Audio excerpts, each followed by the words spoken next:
Hi అండి, అందరికీ నమస్తే. Welcome back to our channel Sujeeshwar. ఈ రోజైతే మీకు మంచి విషయాన్ని తెలియజేయాలని ఎలా వచ్చానండి. ఈ రోజుల్లో కూడా అమాయకంగా ఉండాలి అనుకోవటం మూర్ఖత్వమేనండి. ఇంకా మనం మార్చుకోవాల్సినవి చాలా ఉన్నాయి. అయితే అమాయకత్వాన్ని వదిలి సింహంలా ఎలా మారాలో సింపుల్ గా ఒక 5 విషయాలైతే మీ ముందుకు తీసుకొచ్చాను. అవేంటో జాగ్రత్తగా వినండి. అమాయకత్వాన్ని వీడి మీరు సింహంలా మారండి. ఇక లేట్ చేయకుండా ఆ 5 విషయాలేంటో తెలుసుకుందామా. నెంబర్ 1, ఇప్పుడు ఈ ప్రపంచం చాలా మారిపోయింది. ఈ లోకమంతా కూడా ఒక అడవిలా తయారైంది. ఇక్కడ వేటాడే వాళ్ళు ఉన్నారు, వేటకు గురయ్యే వాళ్ళు ఉన్నారు. ఇక్కడ నువ్వు సాధు జంతువులా మారి నీ బాధలు కష్టాలు అందరికీ చెప్పుకుంటే 90% మంది వీడు నాకన్నా దరిద్రమైన స్థాయిలో ఉన్నాడు అని చెప్పి ఆనందపడతారు, మీ మీద జోకులు వేసుకుంటారు. ఇక మిగిలిన 10% మంది నీ బలహీనతను వాళ్ళ ఆయుధంగా మలుచుకొని నిన్ను దెబ్బతీయటానికి ఎదురు చూస్తూ ఉంటారు. నీ కష్టాలను నీలోనే దాచుకో, నీ బాధలను నీలోనే ఉంచుకో. ఈ లోకానికి నీ బలాన్ని మాత్రమే చూపించు. నీ బలహీనతను చూపిస్తే సానుభూతి దొరకదు కదా, నువ్వు వాళ్లకు ఒక వేటలా మారిపోతావు. ఇంకా రెండవది, సోమరితనంతో లక్ష్యం లేని వాళ్లతో స్నేహం చేస్తే నువ్వు కూడా అలానే తయారవుతావు. పులులతో ఉంటే వేటాడటం నేర్చుకుంటావు, కానీ గాడిదలతో ఉంటే తన్నులు తినటం నేర్చుకుంటావు. నీ చుట్టూ ఉన్న వ్యక్తులే నీ భవిష్యత్తుని నిర్ణయిస్తారు. అలాంటి వ్యక్తులకు దూరంగా ఉండు. అవసరమైతే ఒంటరిగా సింహంలో బ్రతకటాన్ని అలవాటు చేసుకో, అంతేకాని గొర్రెల్లా గుంపుల్లో మాత్రం కలిసిపోకు. ఇంకా నెంబర్ 3, కేవలం మంచివాడిగా మాత్రమే ఉండిపోకు. మంచిగా ఉండాలి, కానీ మంచివాడిలానే ఉండిపోకు. ఎందుకంటే ఈ లోకంలో నిన్ను బ్రతకనివ్వరు. అడవిలో కూడా నేరుగా కనిపించే చెట్టునే ముందుగా నరికేస్తారు. అలాగే అమాయకంగా ఉంటే కూడా నిన్ను చీల్చి చెండాడుతారు.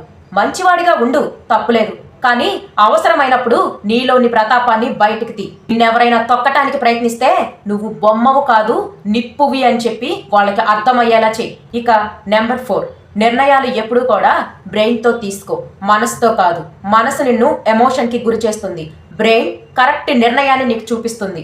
భావోద్వేగాలకు లోనైతే ఈ ప్రపంచం నిన్ను ఆడుకుంటుంది, వాడుకొని వదిలేస్తుంది. నీ హృదయం పెద్దదే కాదనను, కానీ మెదడును అంతకంటే ఎక్కువగా ఉపయోగించి చురుగ్గా ఉండేలా చూడు. సెంటిమెంట్లు ఉన్న చోట విజయం ఉండదు. ఈ లోకంలో గెలవాలి అంటే అది కేవలం మనసుతో సాధ్యం కాదు, అది పదునైన మెదడుతోనే సాధ్యమవుతుంది. నిర్ణయం నీదే. ఎమోషన్కి గురైపోయి బానిసలా బ్రతుకుతావో లేదా చురుగ్గా ఆలోచించి రాజులా బ్రతుకుతావో నీ నిర్ణయం. 5వది, ఎవరితో అయినా మాట్లాడేటప్పుడు వాళ్ళ కళ్ళల్లోకి సూటిగా చూసి మాట్లాడు. ఒక్కసారి చూపు తిప్పావా నువ్వు భయపడుతున్నావు అని చెప్పి వాళ్ళకు అర్థమవుతుంది. ధైర్యంగా ఎదుటి వారి కళ్ళల్లో చూసి మాట్లాడటం అనేది నీ ఆత్మవిశ్వాసాన్ని తెలియజేస్తుంది. ఎవరు కూడా తక్కువ అంచనా వెయ్యరు. మాటలకు బలం పెరుగుతుంది. అలా కాకుండా ఎప్పుడైతే నువ్వు భయపడుతూ మాట్లాడినట్టు వాళ్ళకు కనిపిస్తావో నువ్వు వాళ్ళ వేటకు గురైనట్టే. అలాగే ఇంకొన్ని కూడా చెప్తాను, వినండి. మాటలు చాలా పవర్ఫుల్గా ఉండాలి. ఏదైనా సరే సూటిగా మాట్లాడాలి, తక్కువ మాట్లాడాలి. ఎక్కువ మాట్లాడితే మనకు విలువ ఉండదు.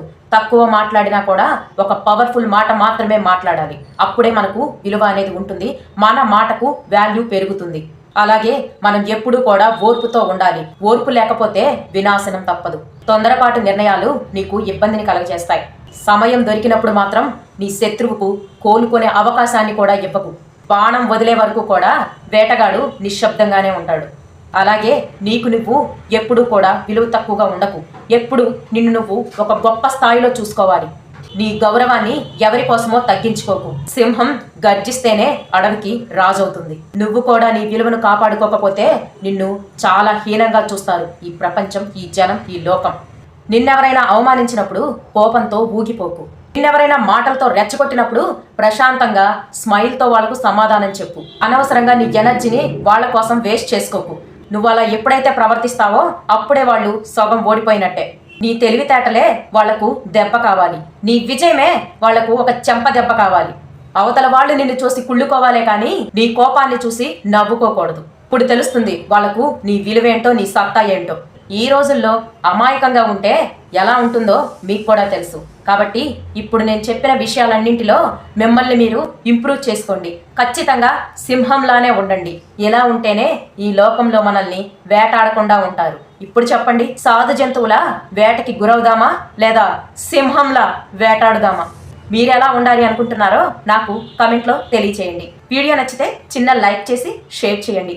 ఇలాంటి మరిన్ని మంచి వీడియోస్ కోసం నా ఛానల్ అయితే ఫాలో చేసుకోండి. మరొక మంచి వీడియోతో మళ్ళీ కలుసుకుందాం. అంతవరకు సెలవు, నమస్తే.